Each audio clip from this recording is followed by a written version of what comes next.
विश्वानि देव सवितर्दुरितानि पराशुभ यद्भद्रं तन्न आशुभ। नमस्ते। केनोपनिषद के 7वें भाग में आप सभी का स्वागत है। केनोपनिषद के द्वितीय खंड का हम प्रारंभ करेंगे।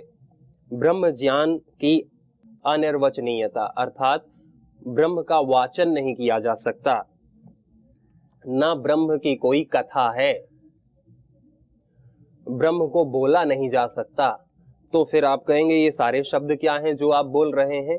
हाँ, ब्रह्म की तरफ ये सारे शब्द इशारे हैं, केतु हैं कि हम ब्रह्म को एक निश्चित ज्ञान हो पाए ब्रह्म का, कि ब्रह्म कैसा है, ब्रह्म क्या है। हम उसको तत्वतः तो नहीं जान सकते, क्योंकि वही जनाने वाला है, वही प्रकाशित तत्व है, परंतु कुछ निश्चित ज्ञान तो ब्रह्म के प्रति हम रख सकते हैं। उपनिषद देखें ब्रह्म के बारे में क्या कहते हैं। अभी तक ब्रह्म के बारे में बहुत सारे वचन कहे, परंतु यही कहा कि उसे नहीं जाना जा सकता, यही जान लेना ही तत्वतः ब्रह्म को जानना है। परंतु यह अलग अलग तरह से उपनिषद कह रहे हैं। इस प्रकार से हेयोपादेय विपरीत तू आत्मा ही ब्रह्म है ऐसी प्रतीति कराया हुआ शिष्य यह न समझ बैठे कि ब्रह्म मैं ही हूं। जैसे कि गुरु कहते हैं तत्वमसि, वह तू है, परंतु शिष्य इस शब्द को ही ना पकड़ ले कि ब्रह्म मैं ही हूं, ऐसा मैं उसे अच्छी तरह जानता हूं, क्योंकि मैं अपने को जानता हूं, और अगर ब्रह्म मैं हूं तो मैं स्वयं को भी अच्छी प्रकार जानता हूं।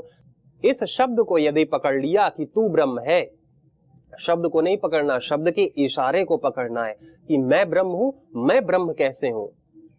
यानी कि जो मेरा शांत स्वरूप है, जो प्रकाशक स्वरूप हो, जो चिति शक्ति है, जो नित्य अजर अमर अविनाशी तत्व जो मैं हूं, वो मैं ब्रह्म हूं। ये शरीर, ये मन, ये बुद्धि जो मैं हूं, वो मैं नहीं हूं, न वो ब्रह्म है। तो शिष्य को कोई संशय, कंफ्यूजन ना हो कि गुरु ने कहा तत्वमसि, वह तू है, तो मैं ही हूं, और मैं अपने को अच्छी तरह जानता हूं, तो मैं ब्रह्म को भी अच्छी तरह जानता हूं। इस अभिप्राय से उसकी बुद्धि को विचलित करने के लिए आचार्य ने कहा यदि मन्य से इत्यादि। जो पहला मंत्र कहा है वो छात्र को कंफ्यूज करने के लिए, कि यदि यह मान बैठा कि मैं ही ब्रह्म हूं तो और अनर्थ हो जाएगा। उसके इस उत्तर को हिलाने के लिए, यदि उसने मान लिया कि मैं भी ब्रह्म हूं तो वो स्थिर हो जाएगा। यानी जैसे उसने ब्रह्म को जान लिया, अब उसकी खोज खत्म, सब कुछ खत्म, ब्रह्म को जानना ही जीवन का तात्पर्य है। परंतु यदि किसी ने उपनिषद रट के इन शब्दों से सीख लिया मोटा मोटा कि अच्छा मैं ही ब्रह्म हूं, जो कुछ है वही ब्रह्म है, यह मूर्ति ब्रह्म है, या श्री राम श्री कृष्ण वही ब्रह्म है, तो वो स्थिर हो गया। उसको ऐसा लगा कि मैंने सब कुछ जान लिया जो जानना चाहिए था। परंतु उपनिषद ऐसा भी नहीं कहते। उपनिषद उसको कंफ्यूज, गुरु और आग जलाता है अंदर की, जो आग बुझ गई है खोज की, जानने की, उसको गुरु और जलाते हैं। समाधान नहीं, समाधान तो हमको स्वयं करना है अपना। तो फिर गुरु ने उसको और हिलाया, उसके अंदर संशय पैदा किया, उसको और विचलित कर दिया कि तू सही निष्कर्ष पर नहीं पहुंचा। हम सभी सही निष्कर्ष पर नहीं पहुंचे। यदि किसी निष्कर्ष पर पहुंच गए तो हम सेटल हो गए, हमने मान लिया कि हम सब कुछ जानते हैं, तो हम सेटल ना हो। इसलिए गुरु हमें और विचलित करते हैं और कंफ्यूज्ड करते हैं भांति भांति के शब्दों से। और फिर प्रश्न पूछता है शिष्य कि मैं उसे अच्छी तरह जानता हूं, ऐसा निश्चित ज्ञान तो इष्ट ही है। यानी मैं उसे अच्छी तरह से जानता हूं, ऐसा तो हमें जानना ही चाहिए, ऐसा निश्चित ज्ञान तो होना ही चाहिए। तो गुरु ने कहा हाँ जरूर, ब्रह्म का निश्चित ज्ञान तो होना चाहिए, परंतु मैं उसको अच्छी प्रकार से जान गया हूं, यह कहना गलत होगा, क्योंकि उसको जाना ही नहीं जा सकता। अच्छी प्रकार से तो हम इस पुस्तक को जान सकते हैं, क्योंकि इसको मैं देख रहा हूं, ये मेरा विषय, मेरे मन का, मेरे हाथों का, मेरी आंखों का विषय बनी हुई है। इसके हर एक शब्द को, इसके कागज को, सबको जान सकता हूं। परंतु ब्रह्म तो किसी का विषय नहीं बनता, किसी मन का, किसी इंद्रिय का, किसी बुद्धि का विषय नहीं बनता, तो उसको अच्छी प्रकार से कैसे जाना जाए? ये कहना गलत होगा कि मैं उसे सब जान गया हूं, मैं उसे अच्छी प्रकार से जान गया हूं। हाँ, एक निश्चित ज्ञान तो ब्रह्म के प्रति रखा जा सकता है। क्या निश्चित ज्ञान? कि न वो मन का विषय है, न वाणी का, न इंद्रियों का, उसको नहीं जाना जा सकता। वो सबका आधार है, वो देश काल वस्तु से अपरिच्छिन्न है, उसको न काल बांध सकता है, न कोई जगह देश बांध सकता है, न वो कोई वस्तु है कि जिसको हम सोचें और भूल जाएं। वो तो बुद्धि का विषय हो गई वस्तु, वो तो फिर अनित्य हो गई। सारी वस्तुएं प्रकृति है, सारी वस्तुएं अनित्य है, उनका क्षरण, डेप्रिशिएशन हो रहा है। तो ब्रह्म कोई वस्तु नहीं, ब्रह्म कोई समय के अंतर्गत आने वाली चीज नहीं, ब्रह्म कोई जगह के अंतर्गत आने वाली चीज नहीं। वो जगह से भी अतीत है, काल से भी अतीत है, वस्तुओं से भी अतीत है।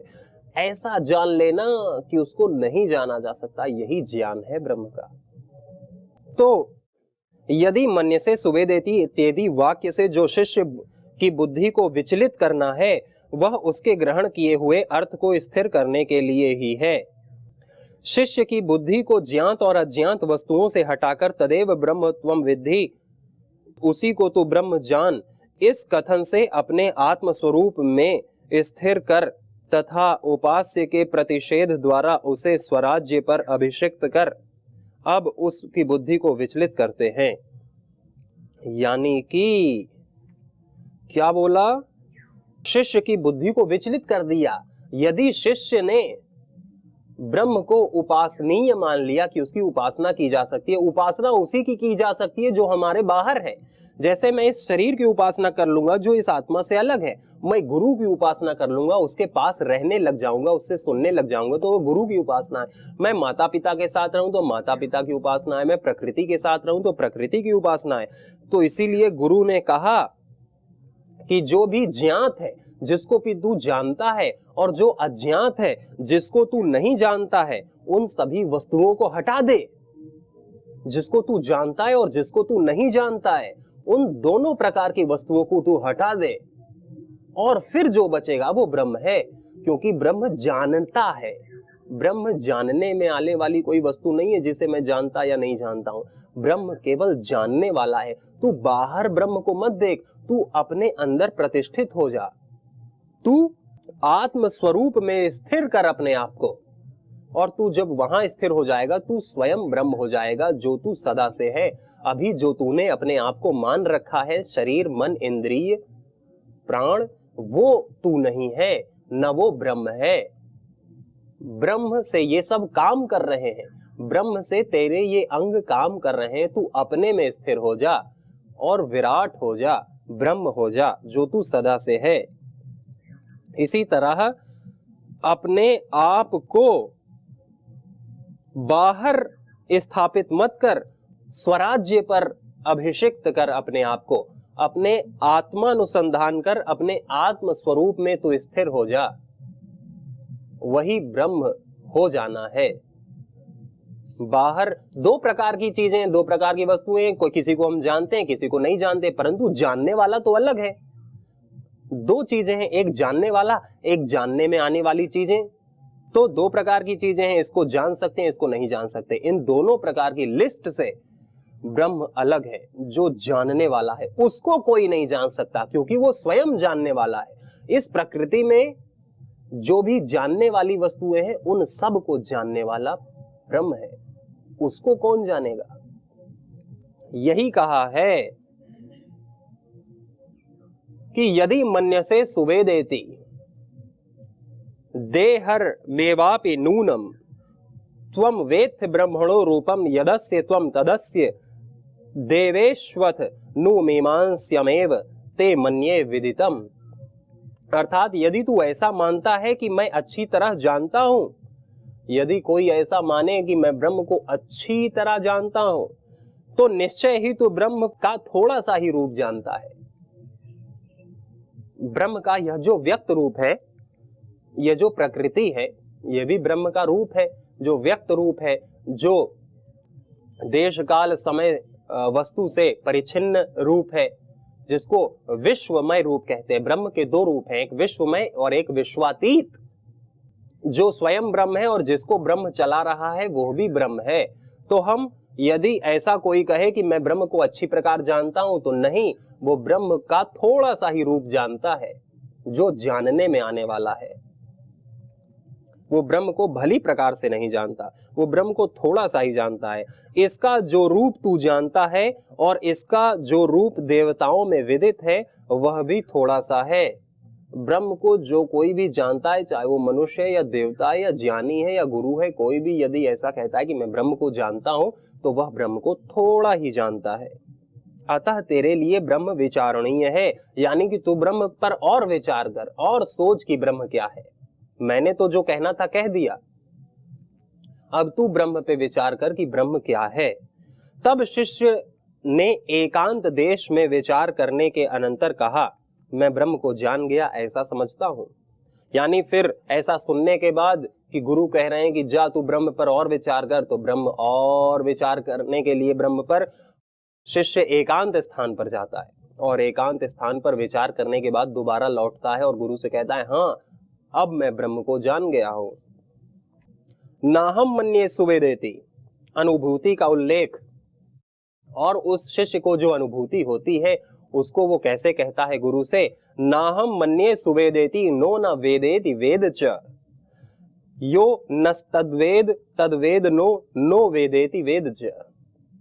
यानी मैं न तो यह मानता हूं कि मैं ब्रह्म को अच्छी तरह जान गया और ना ही यह समझता हूं कि उसे नहीं जानता, इसलिए मैं उसे जानता हूं और नहीं भी जानता। हम शिष्यों में से जो उसे न तो नहीं जानता हूं और न जानता ही हूं, इस प्रकार जानता है वही जानता है। ये थोड़ा सा कंफ्यूजिंग करने वाले शब्द वाक्य हैं कि यानी कि एक बार और पढ़ते हैं, मैं न तो यह मानता हूं कि ब्रह्म को अच्छी तरह जान गया और न ही यह समझता हूं कि मैं उसे नहीं जानता, इसलिए मैं उसे जानता हूं और नहीं भी जानता।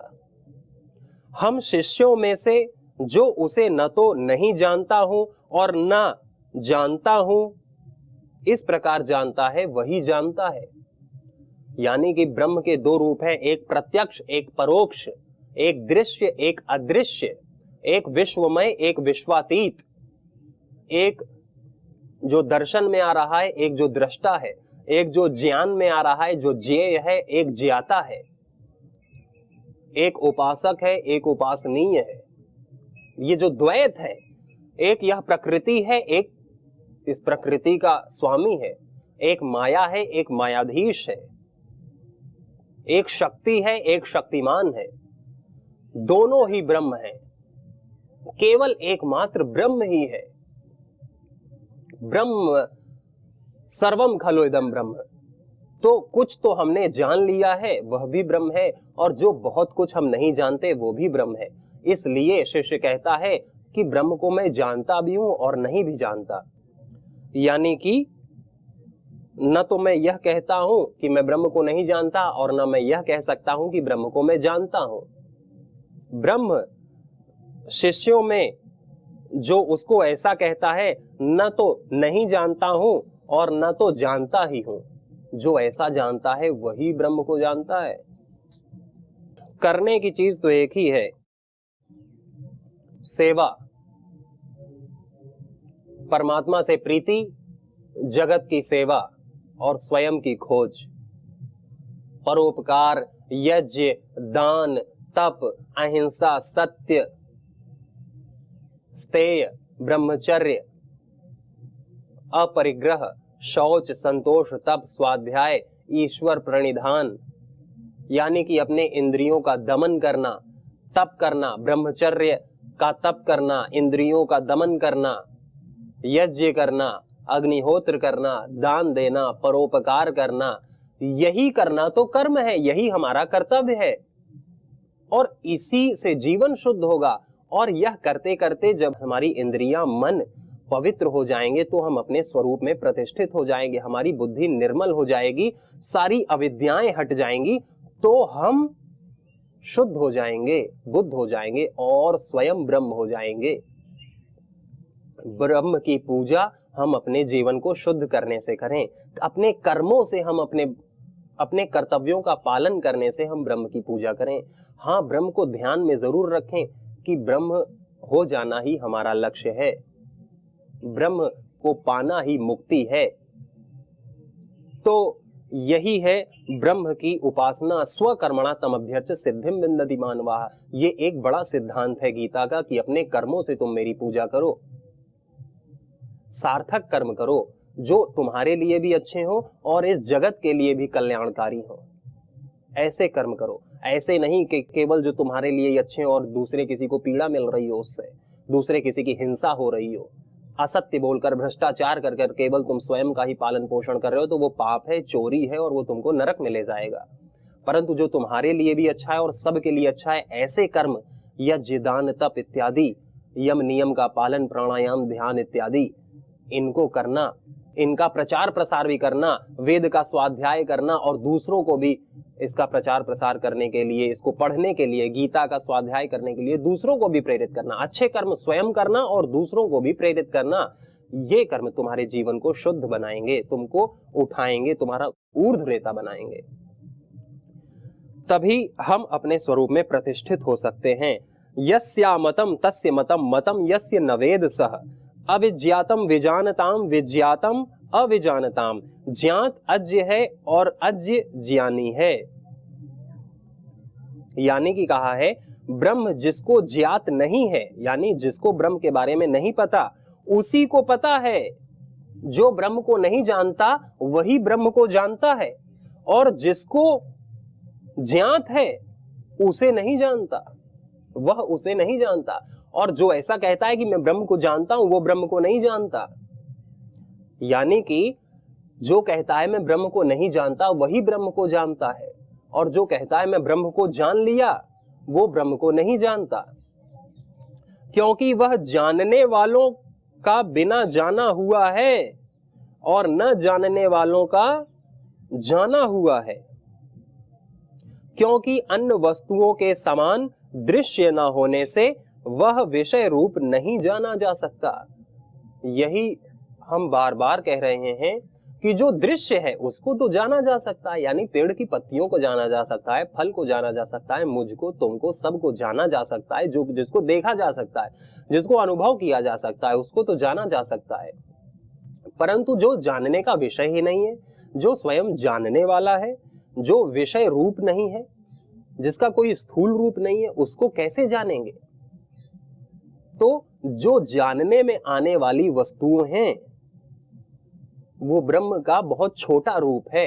जो ज्ञाता है, जो स्वयं जानने वाला है, वो ब्रह्म का महत रूप है। तो जो ऐसा कहता है मैंने ब्रह्म को जान लिया, वो ब्रह्म को नहीं जानता, बहुत थोड़ा ही जानता है या बिल्कुल नहीं जानता। और जो यह कहता है कि मैं ब्रह्म को नहीं जानता, वो ब्रह्म को जान लेता है। यानी कि ये सब पढ़ने के बाद ऐसे तो कोई भी कह दे मैं ब्रह्म को नहीं जानता, चलता फिरता व्यक्ति कह दे मैं ब्रह्म को नहीं जानता, तो क्या वो जान गया? नहीं। जिसका आचरण शुद्ध है, जिसका जीवन तपोमय है, यज्ञ रूप है, दान रूप है, परम शुद्ध जिसका आचरण वाणी व्यवहार है, और जो वेद उपनिषद का ज्ञाता है, और यदि वो भी कहे कि मैं ब्रह्म को नहीं जानता, वही ब्रह्म का जानने वाला है। और यदि वेद उपनिषद का कोई ज्ञाता है जिसका आचरण भी शुद्ध है, यदि उसने कह दिया कि मैं ब्रह्म को भली प्रकार जानता हूं, कोई ऋषि भी, कोई उच्च ऋषि कोटि का व्यक्ति भी यह कहते हैं मैं ब्रह्म को अच्छी प्रकार से जान गया, तो वो ब्रह्म को नहीं जानता। ऐसा ऋषि कह रहे हैं कि कोई भी यह कहे, कोई भी पंडित पुजारी गुरु कहे कि मैं ब्रह्म को जान गया, तो वो ब्रह्म को बहुत थोड़ा जानता है, नहीं जानता है। और सब उपाय, उपासना, भक्ति, ज्ञान, कर्म करने के बाद भी यदि साधक कहता है कि मैं ब्रह्म को नहीं जानता, मैं उसको नहीं जान पाऊंगा, वही ब्रह्म को जानता है और वही ब्रह्म में प्रतिष्ठित हो पाएगा, वही अंतिम गंतव्य पा लेगा। जो ऐसा मानेगा कि मैं ब्रह्म को नहीं जानता, और जो ऐसा मानेगा मैं ब्रह्म को जान लिया, वो ढूंढता रहेगा ब्रह्म को और जानने के लिए, और वो स्वयं में प्रतिष्ठित नहीं हो पाएगा। प्रतिबोध विदितम मतम अमृतत्वम ही विन्दते, आत्मना विन्दते वीर्यम, विद्यया विन्दते अमृतम। जो प्रत्येक बोध में प्रत्यगात्मा रूप से जाना गया है वही ब्रह्म है, यही उसका ज्ञान है, क्योंकि उस ब्रह्म ज्ञान से अमृतत्व की प्राप्ति होती है। यानी कि जो बोध होता है, जो हमको किसी भी चीज का, चाहे मैं आम खाऊं आम का बोध हुआ, मिठास का बोध हुआ, प्रेम करूं जो प्रेम का बोध हुआ, पढ़ूं जो इन वाक्यों का बोध हुआ, किसी को देखूं आम के वृक्ष को देखूं जो आम का बोध हुआ, अमरूद के पेड़ को देखूं तो जो अमरूद का दृश्य बना उसका जो बोध हुआ, घास को देखूं तो घास का बोध हुआ, दीवाल को देखूं, सूर्य को देखूं, जिसको देखूं यदि उसका बोध हुआ मुझे, तो जो आत्मा है, प्रत्यक आत्मा, अंतिम आत्म तत्व, जो इस बोध को करा रही है, जो इसको जनवा रही है, वही ब्रह्म है। अमृतत्व अपने ही से प्राप्त होता है। विद्या से तो अज्ञानता, अंधकार को निवृत्त करने की सामर्थ्य मिलती है। जो भी हम उपासना करते हैं उससे तो हमारा अज्ञान नष्ट होता है। भक्ति से, कर्म से, ज्ञान से क्या होता है? हमारा अज्ञान नष्ट हो जाता है और हम अपने अमृत स्वरूप में स्थित हो जाते हैं। हम जो हैं, हम जो स्वयं ब्रह्म है उसमें प्रतिष्ठित हो जाते हैं। तो ज्ञान से निगेटिव हो जाती है हमारी अज्ञानता, भक्ति से हमारी कुटिलता निगेटिव हो जाती है और हम जो हैं उसमें स्थिर हो जाते हैं। हम स्वयं अमृत स्वरूप हो जाते हैं, ब्रह्म हो जाते हैं। यही है ब्रह्म को जानना, वैसा हो जाना ही उसको जानना है। आगे की कड़ी में हम और चर्चा करेंगे। तब तक के लिए ओम शांति ही शांति ही शांति ही।